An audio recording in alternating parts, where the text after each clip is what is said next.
Sam, thank you so much for joining me here today. Can you tell me a little bit about your chess upbringing? Well, I learned how to play when I was 3 years old. My father taught me the moves. And at first we were just playing games with each other. I think I played my first tournament when I was 5 years old. And he was my coach until I was 7. I had a kind of a quick rise to becoming an expert around 2000, where I met my first coach besides my father, Andronik Marikosyan. I was with him for about 4 or 5 years, and I got from FM level to about close to Grandmaster. So, those were my younger years. Yes, and you became famous in a way online as you beat Greg Shahade, I think, in a game. That's how a lot of people might know you. So I wanted people to get another sense of how you learned and how you got into chess. Can you tell me a little bit about which book may have had an impact on you as you were growing up? I've always loved a few things. One of them was Kasparov's chess predecessors. A lot of people say that. When I was younger, I always read the old classics and learning about new patterns and new ideas. And also my father's first coach was a famous composer, Genrikh Kasparyan, and he had all of his studies, basically 2 different books.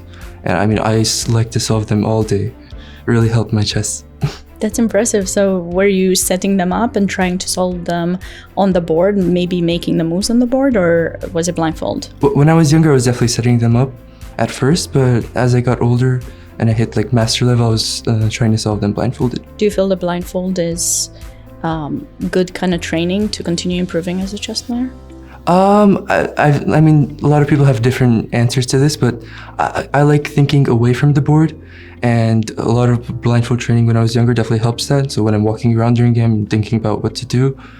But it's not that important. You can just sit at the board and just keep thinking and keep focusing at the board as well. It's true. And how many hours would you say that you're spending on chess as a kid? And once you wanted to become professional, how many more hours did you put into it? So when I was a kid, obviously I went to school, and I came after school around 2-3 o'clock and worked with my dad for 2-3 hours. After that, doing tactics and maybe a couple of openings. But as I grew older and became more of a professional player, right now I'm saying I definitely spend on average 5 hours a day. Either in the morning or in the evening or at night sometimes. There's no real schedule.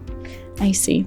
So it just depends on your day and then maybe the tournaments you're preparing for, right? Yeah, absolutely. So it could be more or less. And you recently have surprised a lot of people maybe by winning the Champion Showdown Chess 9LX tournament. How did you train for that tournament, and how did it feel when you became the sole winner? Yeah, that event was definitely the biggest one I've ever won in my career, the strongest one at least. Training for it, I love chess variants. I've played a lot of chess variants in my youth, and 960 has always been my favorite, as I said, for that event. It's just playing different starting positions with other people, just sparring partners and trying to understand more pawn structures and positions. And do you prefer classical chess to rapid or blitz? I think they're all unique in their way. When I'm playing a rapid tournament, I play completely different than when I play a classical tournament. Sometimes you can take a lot more risks when there's less time on the clock. In general, I think I'd say I do like classical the most. Nice. And I know you've had some really great years playing in the US Championships. How do you feel ready for this event to win it? Yeah, absolutely. I've been preparing for months for this tournament, and I think I'm ready. I'm focused. Okay, thank you, Sam. I wish you good luck and looking forward to seeing your games. Thank you.